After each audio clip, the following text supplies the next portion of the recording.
It's the exact other way around. They are still willing to let it go, though. Keep in mind, they don't have ranged here. They can't really poke. The only hero who has a chance is maybe Zeratul jumping in, risking his life, or of course Ragnar's getting a bit closer.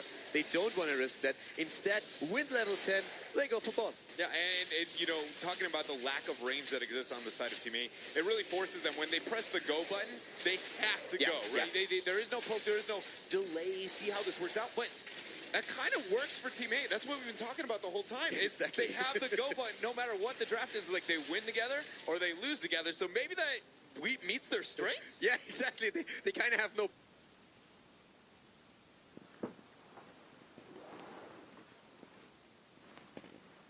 back button anyway, so you might as well, right? In this case, though, it's actually really fascinating because so far, the lack of a poke has not had any impact on the game. So right now, they really commit to only fights where they want them. They try to go for the kills. They actually ignore that boss at the top lane completely, and those they should, because their own boss is going for the keep, whereas the top boss is only dealing with a fort. Yeah, we'll be able to take out that front wall for the pressure. My biggest fear is that Falstad will push with it, though, and Abathur's not necessarily the best defense. Yeah. And Team 8, you know, they had the idea, they thought they were going to move forward, and I think quickly they realized, oh, with the Falstad, that will gain just as much value because, you know, Yoda on his own on the Abathur hat, it doesn't shield the forts necessarily that high. Alright. I mean, he was looking for the Falstad there. Snitch is taking the safe path. Just, by the way, if Snitch, guys, just look at where Snitch is going. He's going the longest way possible to that bot lane. If he takes one shortcut, he's dead. Zeratul was waiting. He can jump on him. Abathur would be there within half a second. So Snitch really playing it super safe. And this might look like it's nothing at all, but this is exactly the kind of plays that can win you a game. And we all have played Hero League where exactly this, or the opposite side of the run, has lost us a match. Yeah, we just saw the clone come out there. It was taunted very, very quickly. Yeah. Good reveal there from JPL. But it did allow Team 8 to be able to pick up this tribute, so we're going to sit 2-2. Also, keep in mind that with Falstad actually moving down, he still has his global active. That's also very important. And as long as we are having the global on the Falstad available, Abathur has a really tough time showing himself on the map.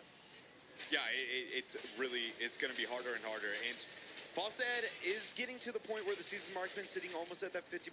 That will be able to aid when it comes to the team fighting later on. But until we get to that point, Team 8, the fact they've held on to this, even if they get cursed at this point in time, it's the bosses that is really something to be afraid of for Team 8, and they're already down.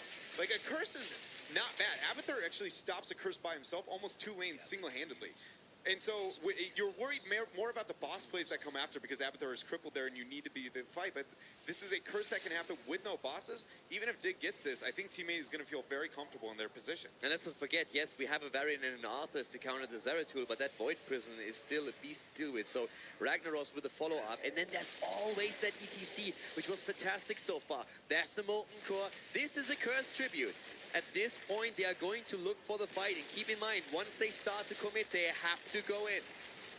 Yeah, we're waiting to see when the clone comes out. Molten Core is the only delay here. They're going to wait for that. Ragnaros is now out of that. Dignitas moves up. There's going to be the stun combo. Cleanse coming out, and there's the Void. The big Void coming in. They're trying to look for the hit, and they're getting it. There comes the mosh pit. Immediately interrupted. Didn't even go off completely, but they get the kill against Falstad even before he has a chance to gust. Yeah, now look at the rest of Team 8. Their health bar is so low. Howling Blast is going to connect their butts. Looks like he's going down, but the mosh pit is going to get the peel.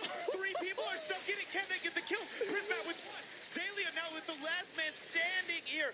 3 more people dead. That mosh pit justing. He cannot get it on this ETC. His mosh pits are insane. Unbelievable. And the first mosh pit interrupted actually on his 10-second cooldown. Then they jump on Rhaegar. All of a sudden, everybody clustered up, and he says, like, boys, I got this. Goes in, gets the mosh. The damage is there, and bam, 6 kills against 1. We still have 2 heroes down. The curse against Dignitas, and Team 8 is on the move. The worst part about this is Abathur during a curse is probably one of the strongest heroes in the entire game, period. Like, what he's able to do when it comes to the pressure onto the map purely from his Locust, from his hat, his soak,